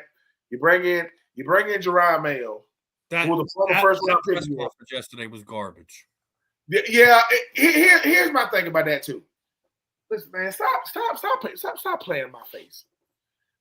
I just want to say before we begin, I had some hard conversations with my family and people that was really close to me, my team. Shut up. And what you say? But what? What up, Eddie? What up, Eddie? I'm just saying, You playing in my face with that bogus press conference. That's going to the school of Bill Belichick 1-on-1. You said a whole bunch of nothing, right? What hard conversation? 1-on-1, right? You listen. You ain't mad at what you did. You mad because you got caught doing it. Because you by the pool and look, whatever you gonna do in your private life is your private business. Mm-hmm. I get it. That's what you. But dude, you would act like Mike Vrabel didn't do anything. You would think that he is culpable because Mike Vrabel understood leverage that he had, even if it wasn't the right kind of leverage. I'm the head coach. I want because it seems like AJ was gonna be there regardless. And I don't know. This whole situation stinks. So the fact that there isn't going to be any type of even a little investigation to see just that there wasn't any type of tampering between all that, because we already know there is. We already know there is. Mike Vrabel's openly said that there has been, because of the simple fact that he's been still in contact with AJ, even though he hasn't been his coach in 5 years. So that's tampering. So at least in my opinion. So if you call him the man. So you got hold on. So my thing is here, Ben. My thing is here. We were just talking about AJ, the Vrabel, that whole situation.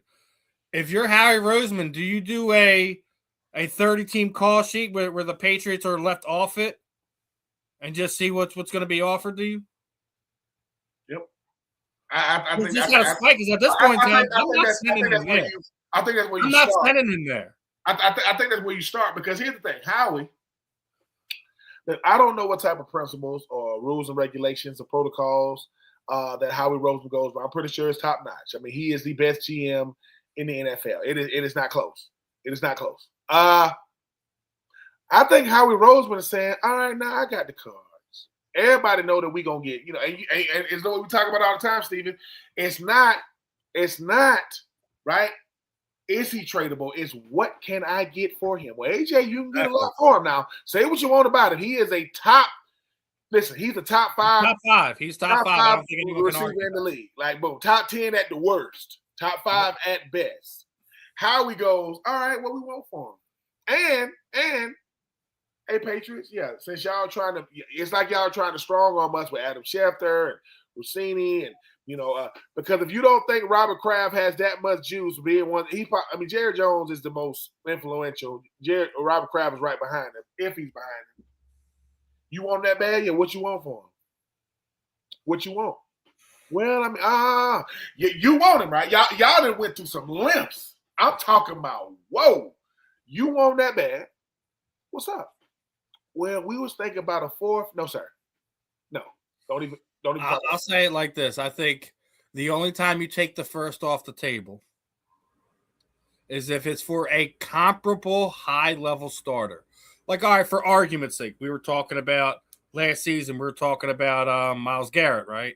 They restructured his contract this all season. Again, right? So Cleveland gives you a 2 in Myles Garrett. Y'all do a couple pick swaps here and there. Is that something you entertain over sending him to New England for? Hell, I'd even send him to Dallas. That's how bad I wouldn't want. Man, give me Pickens and let's swap seconds or something I want a comparable type player. If we're not talking a first round draft pick, that's all I'm saying. If you got a chance to get Myles Garrett, Howie Roseman, it's gonna be like, what about if he goes, what about a Myles Garrett? I will think about it. Call me back. Hey, yo, we might be in play. Now, here's the thing. Myles Garrett costs a lot of money. Myles Garrett is him. Right? Now, AJ Brown is him. Myles Garrett is him. That's defensive player of the year. This is just me. Cleveland gonna be like, man, what's up? They gonna say, what's up with Jalen? What's up with Jalen? Like, what you mean? This about AJ. This is about AJ. Strictly about AJ. Okay? Because Jalen Carter is, but it's Howie Roseman has about as much leverage before this draft and before June 1st than anybody in the league. Because say what you want about AJ, when you talk about AJ the player, oh man, he's worth it. That guy, he makes any offense better. He's the only reason why I can even halfway stomach the Titans. There ain't been much to look at since he left. But I think for AJ though, AJ is his own man. He's a grown man. He can do what he wants.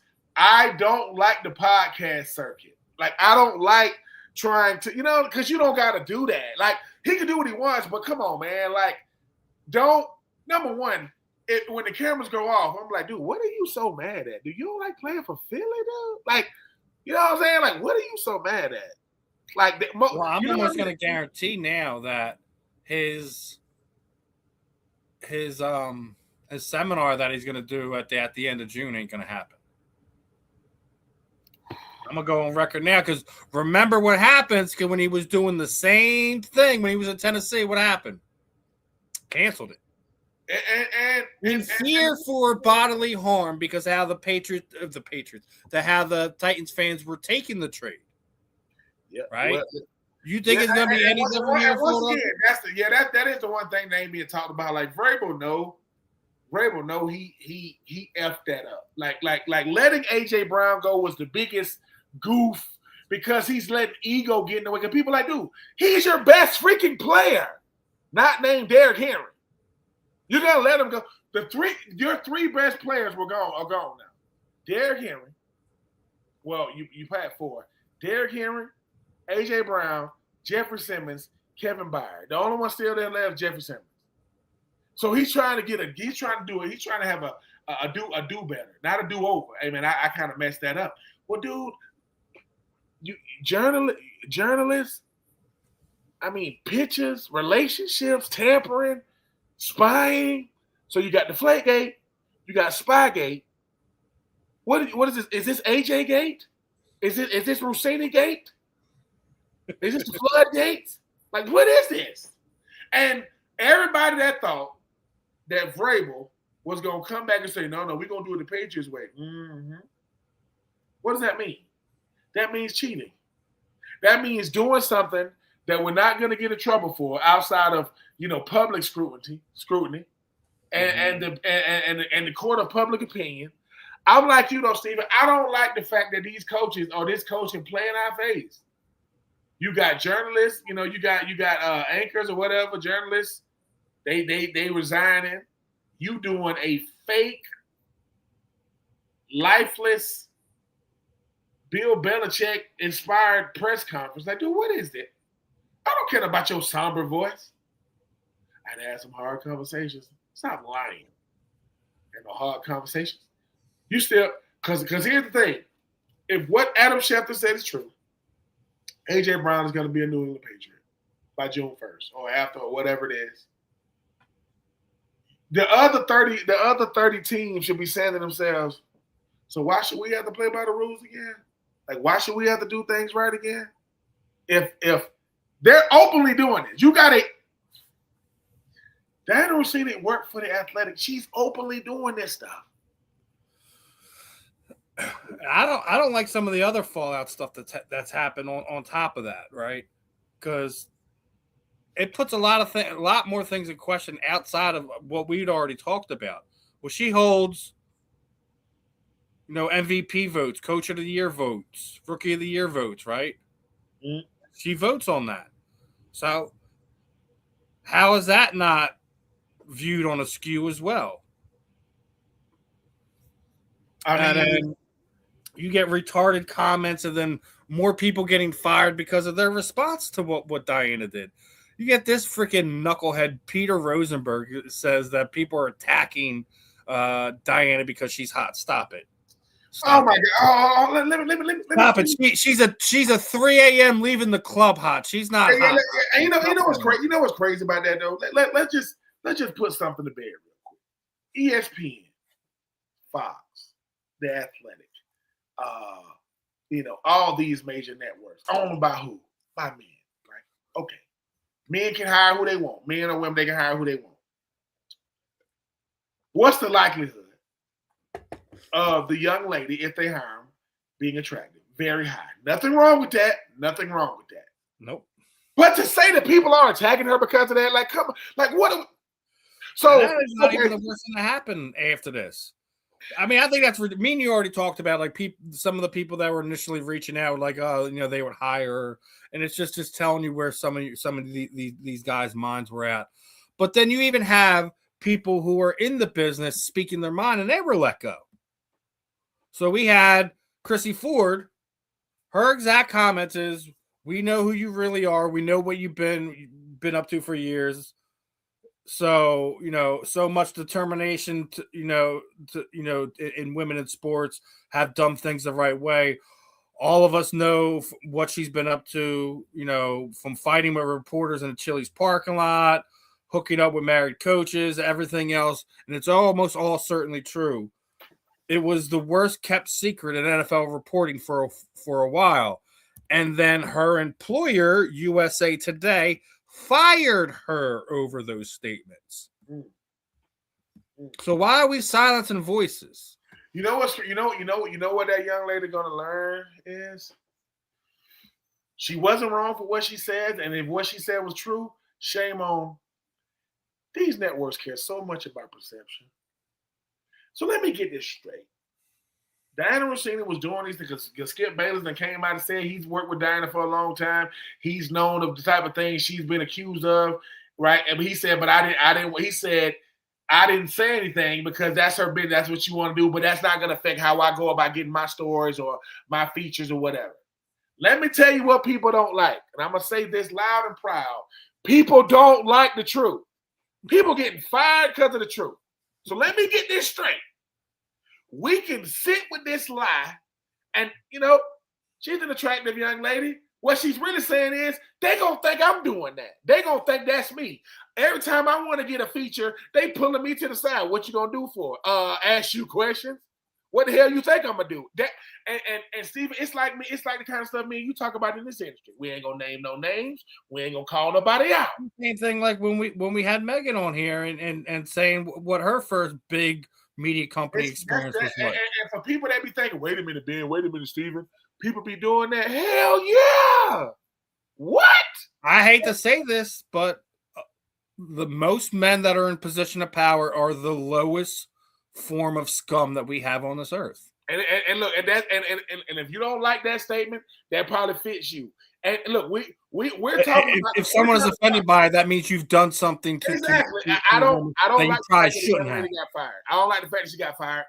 Diana Rossini, I'm not trying to make her the scapegoat as if to say she invented these type of practices and protocols. But somebody showed her how to do it. Of course, that's what I was going to say. Let's be honest. Someone showed her how to do it. Mike Vrabel should be suspended. Mike Vrabel should be under investigation. I won't say suspended, but I do think with what's going on and everything that's coming to light, that not just Mike Vrabel, the Patriots organization should have some type of repercussion, whether they're losing draft picks, however form that takes. Some type of punishment should be dealt with because there's without a doubt tampering on another level. Here's the thing, though, Steven. It's like this. So the same team, this polarizing organization that's done won 6 Super Bowls, that's done went to 9 of them. You telling me this gonna get brushed under the rug too? So you got Spygate, you got Deflategate, you got all. So Spygate was the most egregious because we had the tapes and you burnt the tapes. Yeah, we're not gonna show anybody. And all I'm saying is Mike Vrabel was an incredible football player, by the way. I'm not talking about. But he understands leverage. He understands power. But more important than that, he understands he's untouchable. Robert Kraft, like, man, you good. Ain't nothing. Roger didn't work for me. You can only say so much. What you mean?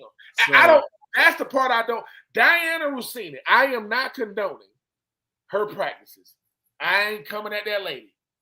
But she's the only one being talked about. You would think Mike Vrabel was an innocent. Who is this big guy standing in front of? I don't know who he is. He's the head coach of the Patriots. What? So I don't like that people are getting fired. Now, people are resigning. I get it because, the athletic, we got to save face. We got to think about our reputation in 2026, 2027, moving forward.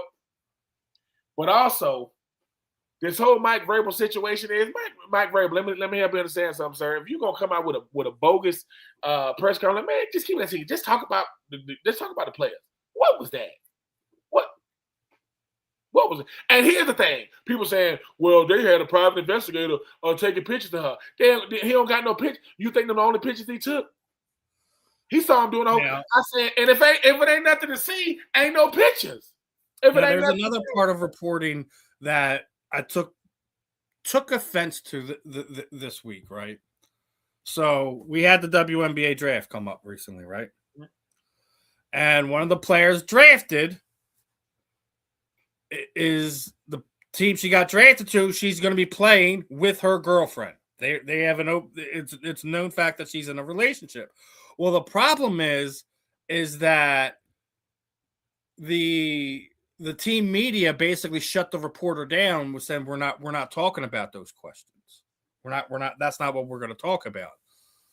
But now WNBA players want to be treated like grown women, yet we're still treating them like little girls, right?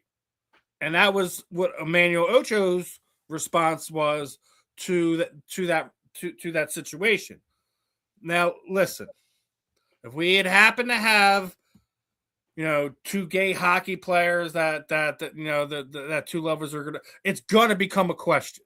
Yep. It shouldn't be any different that we now have two WNBA players, one of them who was just drafted to the team that her girlfriend is playing on. That it's not a non-topic, and we're not going to touch that. Yep. It's not. That's just the way. That's just the way the world works. Like if that was the case, one, you shouldn't let people know what your sexual orientation was, and two, have your relationship become public. And hold on 1 second. Okay, let's just. So the young lady, right, is gay. She's a WNBA player. Is that news in 2026? No, right? But these WNBA players are at the forefront right now. They got the new CBA. They got the Boston lady and obviously Asia Wilson both signing for over $1 million. One signing for like $6 million. Asia signing for like $4 million. This is the WNBA draft. Aren't you going to ask me? We're not going to talk about that. This is my freaking moment. How you going to tell someone? You shutting me down? We ain't doing that. It's like we do too much sometimes. We're done. I don't think it's a secret. My girlfriend's standing right there, right? And not to compare the two, but when Michael Sam got drafted, he kissed his boyfriend on national TV. Now people didn't like it, but I'm sorry. I know people don't agree with this or believe this. Gay people kiss each other. Yeah, like it happens. and if something big happened, I just think that, just because, certain people don't agree, you got to take a person's moment away. It's a minute. It's 2 minutes. Yeah, the people making a bigger deal out of it than it is. And like I said, man, we don't have to agree with everybody, man, to still be respectful. Yeah. Good. I got to agree with you to respect it. So, yeah, shout out to the WNBA women, man. Doing big things right now. It's just, like I say, Steven, if you up for an award and they want to ask you something and they go, no, don't ask them about that. I'm sorry, get the hell on. What are you doing? How hard is it for that young lady to say, I don't want to talk about that? She has a mouth, she can speak for herself. Somebody, that's the part I don't like is too many handlers thinking, hey man, I got you. Well, I don't need you to have me, Debo. I can do it myself. Like, that's the part. You're making something small because of a decision that you made. Come on, man. It ain't. Listen, let me say this right here. Are there gay athletes? Yes. Right? Do you got to agree with it? No. Should you have to speak for them? No. They can speak for themselves. Like, if I came out there and said, yes, my name is Benjamin Troupe, man, and I'm married to a woman. Why'd you say that? Well, when the lady over there just said she was, had a girlfriend, you shut her down. Yeah, when you look. Young people aren't stupid. They understand. But it's like, this her moment. You ruined her moment. Thanks a lot. Finally, I got drafted, and my moment is going to be overshadowed, by the hall monitor right here. So I run the hallway. Okay. You know what I'm saying? The crossing guard. So I'm going to say it like this. I get what you're saying. Like, in that moment, we don't need to be talking about that. She's just been drafted, right? Yeah. But, like, at the same time, like, what you also said is we can whatever is going to be asked is going to be asked. To sit there and just shut it all down and stop it, where you got her looking like she's at a deer in headlights. Yeah, it's like let her shoot it down. Let her be like, listen. Let her set the standard. Like, listen, we can talk about whatever we want to. What up here, but my family is my family, my personal life. Unless I've done something wrong, it's not going to be at the forefront of your discussion. Of course, man. And I don't know this, but if my life goes a certain way, and I'm not even talking about sexual orientation, I'm talking about anything. I've been asked certain questions my whole life about this. Number one, I probably had to come to terms with my sexuality. Number two, I'm finally learning how to be open and okay with it. And all of a sudden, no. It's like, what just happened? Like, what is, and like I said, as a person that went through the NFL Combine, went through some of the dumbest questions you ever gonna get asked in your life. The NFL Combine, it is like that times 1,000. You're making it bigger because it looks like I can. You know how it is. We live in a perception-driven world, Steven. If somebody jump out there in front of me, it looks like I can. It looks like I called for that or I can't handle it. Then it come to find out, I don't know who this person is. Where are you, sir? Ma'am, I'm good. Yeah. That's all, and that's all I'm saying. But no, man. I just think that in this polarizing world that we live in, if somebody asks me a question about, Steve Rychel, and I don't know, I can say, I'll get his number. I'll see if you can get his number. I'll let him. Because if I go, what's Steven's favorite color? I don't know, but I think it's blue. What does he like to eat? I don't know. I think he likes shellfish.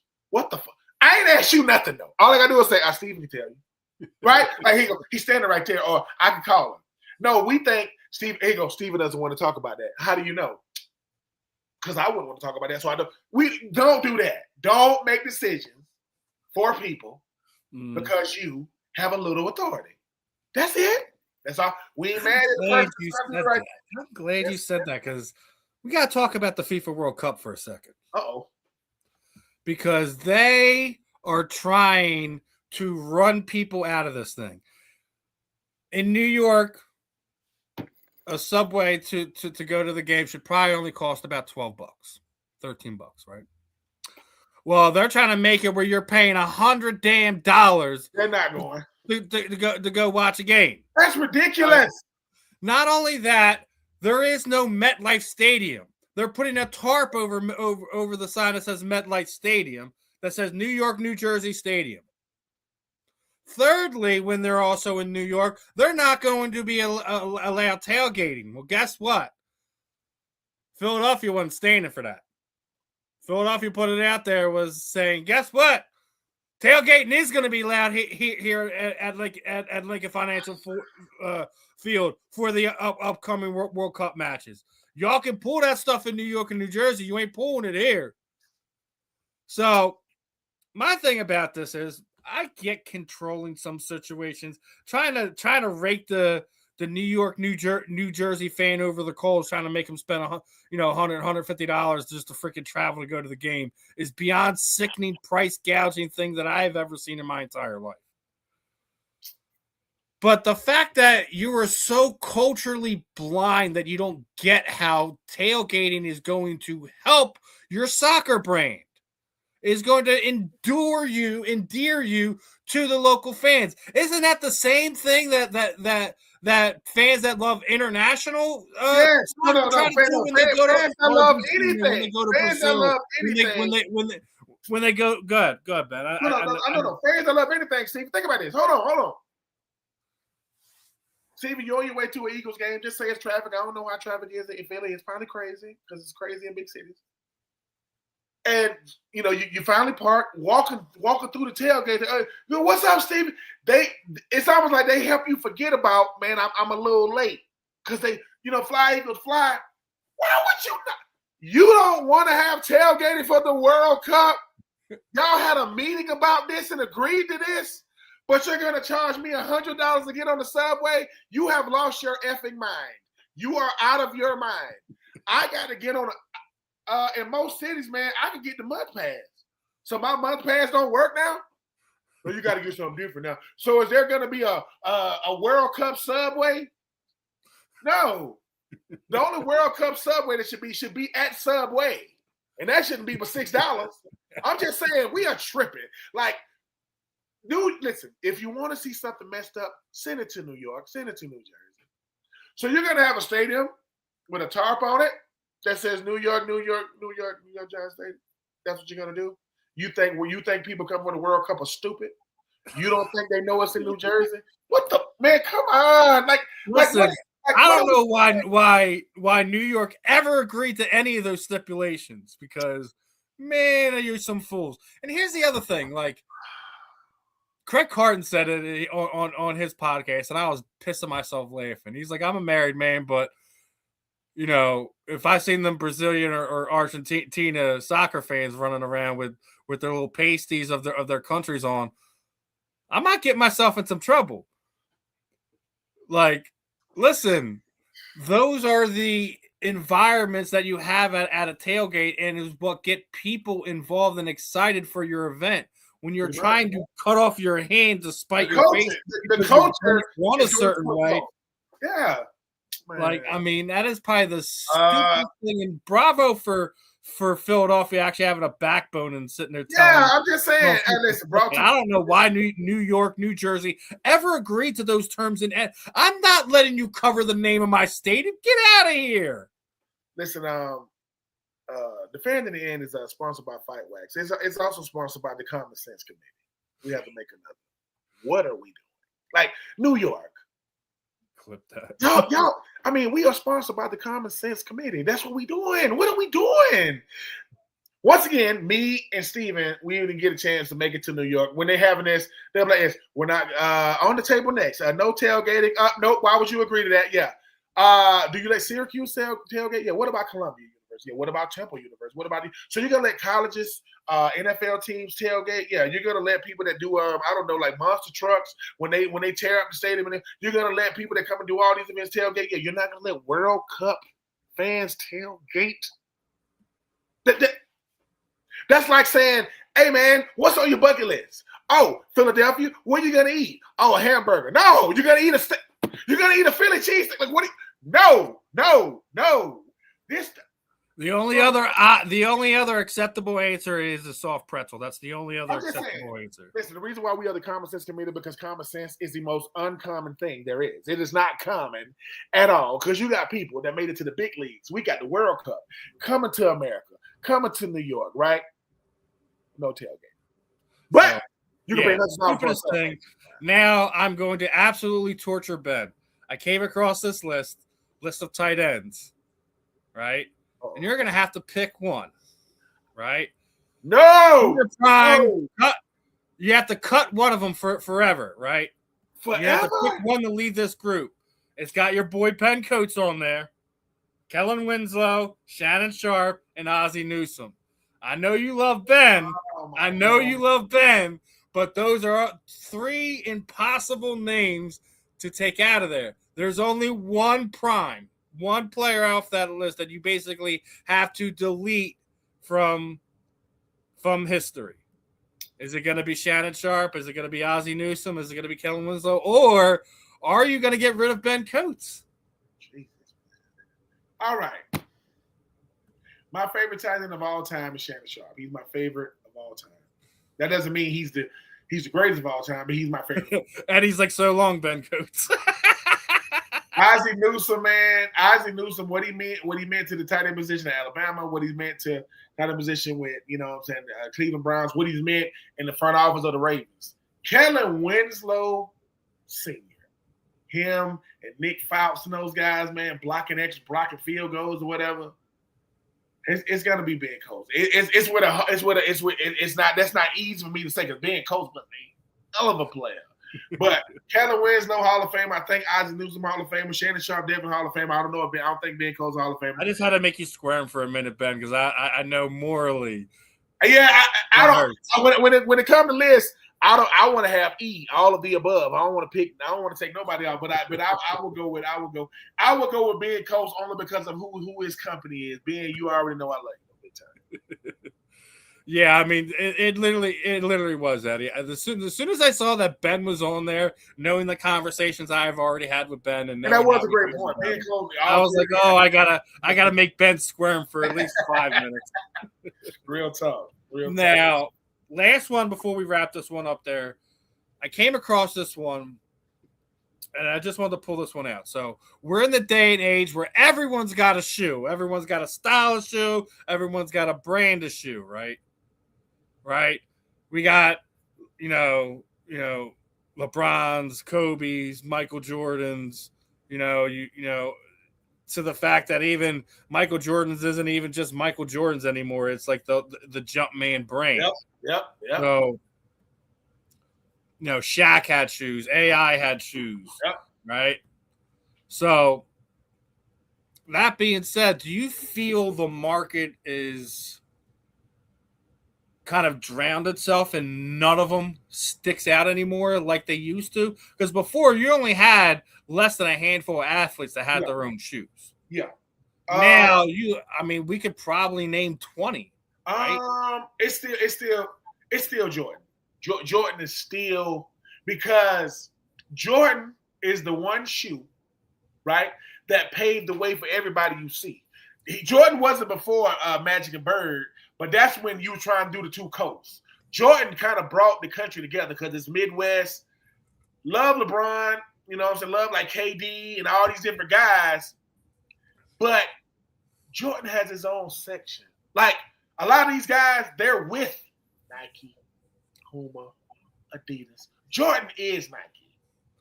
LeBron is right there. It ain't Jordan. Jordan didn't even have. But here's the thing, though. Do you feel it's an oversaturated market now, and that's why some of these other players don't stand out like they did, 20, 30 years ago? Yes, but it's also because of Jordan too, though.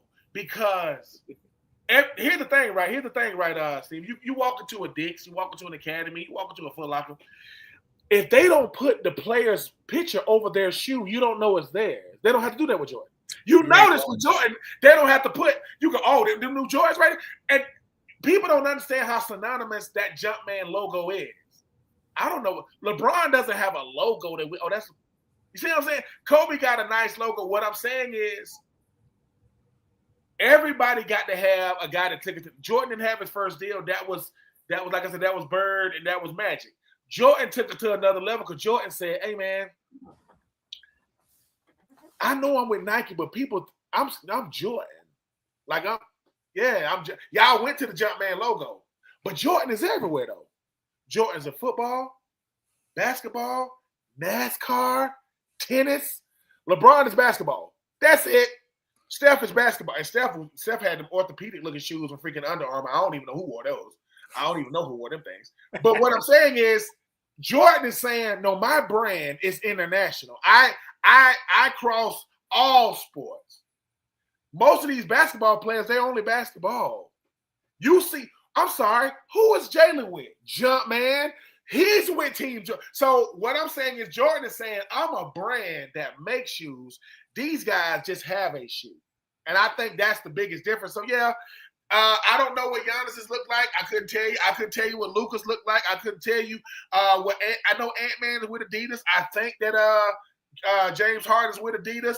I think that Steph is on the free market right now. I don't know who Dwayne Wade is with. I don't know who Kyrie is with, right? It's all these guys, right? Jordan, right? And the only reason why they don't wear Jordans is because they got a brand deal. You don't think Ant-Man want to be with? So I'm not mad at the guys who got their own shoe. Jordan been out so long. Jordan didn't even have lows. They just got lows. Now he had mids. And here's the real kicker. Jordan still look better than all they shoes. His still look better than all the. He don't got to do the neon greens and the funky colors. He don't got to do none of that. Put out the ones that came out of '89. Well, this is what I'm saying. This is why I think that they don't stand out either. Like you already said, like unless you got the picture over, they don't know like whose shoe it is. They don't even put the care and wherewithal into them to make it stand out to sit there and say it. Like the only other person that I could sit there and say that did that was Allen Iverson. Yep. He had a specific style that his shoe looked like. Yep. The answer is such a that's what it's look, here's the thing, right? A lot of these shoes are gonna be shoes, they're not iconic. Jordan is iconic. The answer is iconic. These are iconic shoes. Grant Hill had Feli. You know what I'm saying? I mean, when Sean Kemp had Reebok. Shaq had Reebok. Jordan, most guys don't want to sign with Team Jordan because people are going to be like, what is that? Because it don't look like, I think Zion Williamson signed with Jumpman. No one cares. I don't wear Zions. I don't wear, Luka signed with Team Jordan. Don't wear those. Right? So I'm just saying, I mean, it's a lot of what are those, even though you got you a shoe. It's not that with Jordan. And because Jordan is saying, hey, man, we're just taking what we did in '85 and we're doing it in 2026. That's crazy. Yep. That's crazy. 41 years later, I'm still so. Hey man, if it ain't broke, don't fix it. Jordan just got it. Jordan just won $1 billion from NASCAR, and he won Daytona 500. Jordan is up, winning, and I'll never see Jordan wear Jordans. I'll never see him in them unless he got a camp or something. So. Hey man, Team Jump, man. You wanna sponsor the fan in the end? Let's do it. We you know what I'm saying? We can get our own Team Jump, man.